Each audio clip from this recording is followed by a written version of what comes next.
आप सभी का स्वागत है बिना एकेडमी ऑफिशियल यूट्यूब चैनल पे। और आज फिर से एक नए एट्थ पे कमीशन जो है, आपको पता है एट्थ पे कमीशन की जो है घोषणा हो चुकी है, भारत सरकार ने कर चुकी है, केंद्र सरकार ने। और घोषणा की हुए बहुत दिन हो गया, लेकिन अभी तक उस पर कमेटी गठित नहीं हुई है। आखिर कमेटी गठित होने में देरी क्यों है? आखिर उस कमेटी को गठित होने में कौन कौन सी मंत्रालय, कौन कौन सा डिपार्टमेंट भाग लेती है? जिसमें सदस्यों का जो चुनाव होता है उसमें कौन कौन सी चीज़ों को ध्यान रखा जाता है? उन सभी महत्वपूर्ण सवालों का जो है आज आंसर देखेंगे। उस महत्वपूर्ण सवालों का जो हम लोग क्वेश्चन के आंसर देखेंगे, उन सभी बिंदुओं पे चर्चा करेंगे कि एट्थ पे कमीशन में आखिर देरी क्यों हो रही है, आखिर किसकी किसकी भूमिका होती है एट्थ पे कमीशन पे। तो यदि आप हमारे चैनल पे आज नए हैं, पहली बार आप वीडियो देख रहे हैं, हमारे चैनल को सब्सक्राइब करना नहीं भूलिएगा। तो पहला जो सबसे महत्वपूर्ण जो सवाल है कि कौन कौन से मंत्रालय और जो कमेटियां हैं 8वें वेतन आयोग के सदस्यों को चुनेंगे। कौन कौन सा मंत्रालय जो हैं और डिपार्टमेंट और कमेटियां जो हैं वो एट्थ पे आयोग के सदस्यों को चुनाव करेंगे, कौन कौन से? ये सबसे महत्वपूर्ण सवाल है। तो इन सवालों को हम लोग सबसे पहले देखते हैं। सबसे पहले देखिए, ये जो डिपार्टमेंट है ये है DOPT. DOPT department of pension and training, यानी कार्मिक लोक शिकायत और पेंशन मंत्रालय, ministry of personnel public grievance and pension.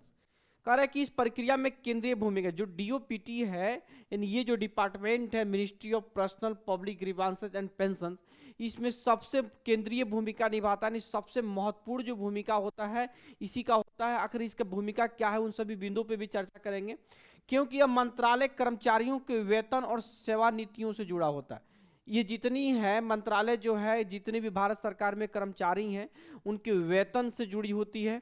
उनके वेतन और उनकी सेवा नीति, जो भी उनकी सर्विस की पॉलिसीज होती है, सभी पे इसी डिपार्टमेंट का ध्यान रहता है। इसलिए इस पे सबसे महत्वपूर्ण इसका रोल है आपके एट्थ पे आयोग के गठन के लिए।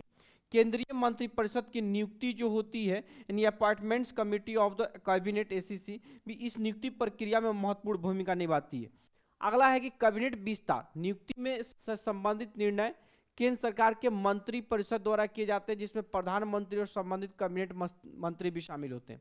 आयोग के अध्यक्ष और सदस्यों की नियुक्ति की सिफारिशें आमतौर पर कार्मिक मंत्रालय के माध्यम से की जाती है और अंतिम अनुमोदन के लिए प्रधानमंत्री तथा कैबिनेट समिति को भेजी जाती है। यानी जिसमें सुझाव देखिए, जिसमें डीओपीटी क्या होता है कि अध्यक्ष और जितने भी सदस्य सचिव होते हैं, सदस्य, उनकी जो सिलेक्शन होते, डीओपीटी मंत्रालय जो है उसको अनुमोदित करती और अंतिम तरीके से जो उस पर कंप्लीट जो हस्ताक्षर होगा, कंप्लीट जो है वो अनुमोदन होगा, वो प्रधानमंत्री और कैबिनेट मंत्रालय के पास भेजा जाएगा। यानी अभी तक आपने ये देखा कि सबसे महत्वपूर्ण जो मंत्रालय है इसमें वो है डीओपीटी।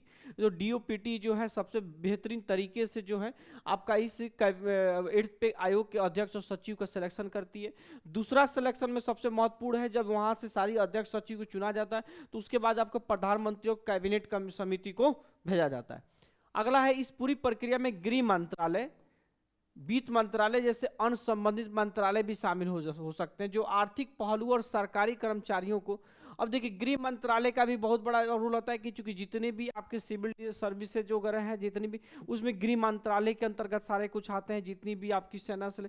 अब दूसरा चीज उसमें होगा वित्त मंत्रालय। जब भी आप एट्थ पे कमीशन का आयोग का गठन होगा तो उसमें बजट का प्रावधान जो होता है वो वित्त मंत्रालय के द्वारा किया जाता है। तो अभी तक आपने टोटल 4 मंत्रालय को देखा, एक आपका डीओपीटी देखा, गृह मंत्रालय, वित्त मंत्रालय, प्रधानमंत्री और मंत्रिपरिषद देखा। उसका इस प्रकार 8वें वेतन आयोग के सदस्यों का चयन मुख्य रूप से कार्मिक मंत्रालय की पहल पर होता है, लेकिन अंतिम निर्णय मंत्री परिषद और संबंधित कैबिनेट समितियों द्वारा लिया जाता है। ये सारी चीजें। अगला जो सबसे महत्वपूर्ण सवाल है कि सदस्य चयन के लिए कौन सा नियम और प्रक्रिया लागू होगी, कौन कौन सी नियम और प्रक्रिया लागू होगी, आइए देखते हैं। कह रहा कि 8वें वेतन के जो आधार पर जो मंत्रालय के नियम प्रक्रिया होगा वो कौन कौन सा। चयन के लिए कार्मिक लोक सेवा आयोग यानी डीओपीटी की सिफारिशों के आधार पर उम्मीदवारों का चयन किया, यानी डीओपीटी जिस भी उम्मीदवार को सिफारिश करेगा उसी आधार पर चयन किया जाएगा, सबसे पहला। दूसरा है, सदस्य नियुक्ति के लिए केंद्रीय मंत्रिपरिषद की नियुक्ति जो है द्वारा अंतिम निर्णय लिया जाएगा। दूसरा, जैसे डीओपीटी जो है सिफारिश करेगी तो उस पर अंतिम जो अनुमोदन होगा, अंतिम निर्णय जो होगा वो कौन लेगा, मंत्री, जो मंत्री परिषद जो आपका होगा, मंत्रालय जो होगा, मंत्री परिषद के जितने भी सदस्य होंगे वो लेंगे, और प्रधानमंत्री। चयन के लिए उम्मीदवारों की योग्यता, अनुभव और योग्यता मानकों का मूल्यांकन किया जाएगा, जो वेतन आयोग के अधिवक्ताओं वित्तीय विशेषज्ञों, प्रशासनिक अधिकारियों से संबंधित होते हैं।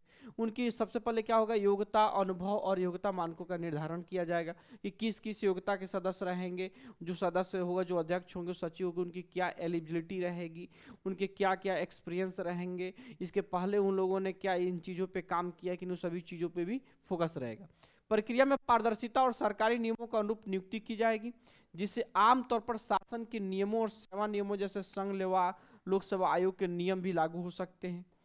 अगला जो है, कोई विशिष्ट चुनाव प्रक्रिया नहीं होती, बल्कि रजिस्टर किए गए अनुभवी और प्रतिष्ठित व्यक्तियों को आमंत्रित करके और सिफारिशों के आधार पर की जाती है। इसमें देखिए पहले से कुछ नहीं, जितने उसमें क्या होता है देखिए, और पहले से भी बहुत सारी फॉर्म निकाला गया, उसको आवेदन मांगा गया था कि इतने तारीख तक आपको सभी लोग को आवेदन देना है। तो जितने सदस्यों की जरूरत थी, अभी उतने आवेदन भी प्राप्त नहीं हुए थे, तो उसके आवेदन मांगा जाता है। उस आवेदन में देखा जाता है कि कौन व्यक्ति सबसे ज़्यादा एक्सपीरियंस है, कौन व्यक्ति अनुभवी है, कौन व्यक्ति योग्यता ज़्यादा रखते हैं, उनको क्या क्या वहाँ पे डीओपीटी सिफारिश कर देती है मंत्रिपरिषद के पास। नियमों के अंतर्गत चयन में योग्यता और प्रतिष्ठा के साथ साथ जिस प्रकार के मामलों पर आयोग कार्य करेगा, उस पर विशेषज्ञता भी अहम रोल निभाती है। सरकारी नियुक्ति की यह प्रक्रिया समान नियमों और मंत्रालय की सिफारिशों के अनुरूप होती है, जिसमें कैबिनेट की मंजूरी अंतिम होती है।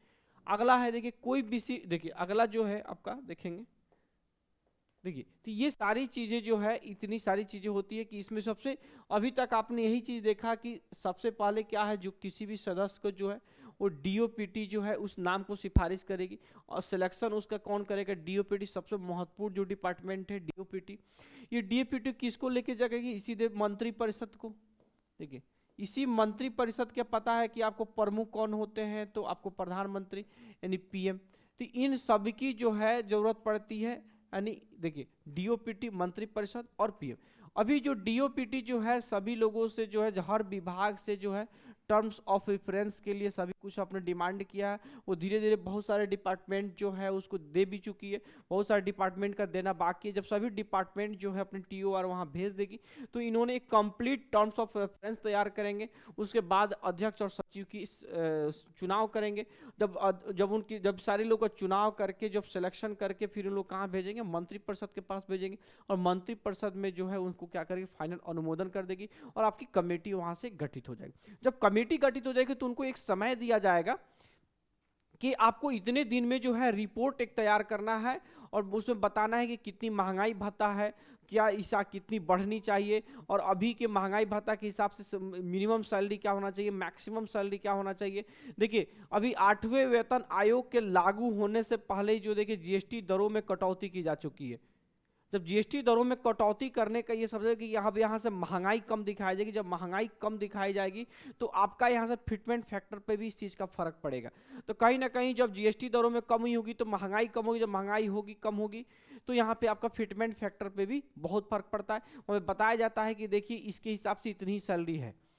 क्लियर? तो ये सभी बिंदुओं पे भी चर्चा हो जाएगी। आने वाले भविष्य में भी बताएंगे कि जो अभी जीएसटी दरों में जो कटौती की गई है, क्या इसका भी फर्क फिटमेंट फैक्टर पड़ेगा, उसका लाइव कैलकुलेशन के साथ भी हम लोग बताएंगे। बस हमारे चैनल पे आपको बने रहना है और हमारे चैनल से दूर नहीं जाना है और हमारे चैनल को देखते रहना है। जो भी 8th पे कमीशन से रिलेटेड वीडियो आ रहा है वो सभी बिंदु आप उस चीज़ों को एक एक करके देखिए। आपको 8th पे कमीशन से सभी पहलुओं को हम लोग एक एक करके छूते हैं और एक एक करके सभी पहलुओं पे वीडियो बनाते हैं, चाहे वो फिटमेंट फैक्टर हो, कब लागू होगी क्या नहीं, सभी बिंदुओं पे हम लोग चर्चा करते हैं। तो आज की इस वीडियो कैसी लगी जरूर बताइएगा। तब तक के लिए इतना ही, जय हिंद।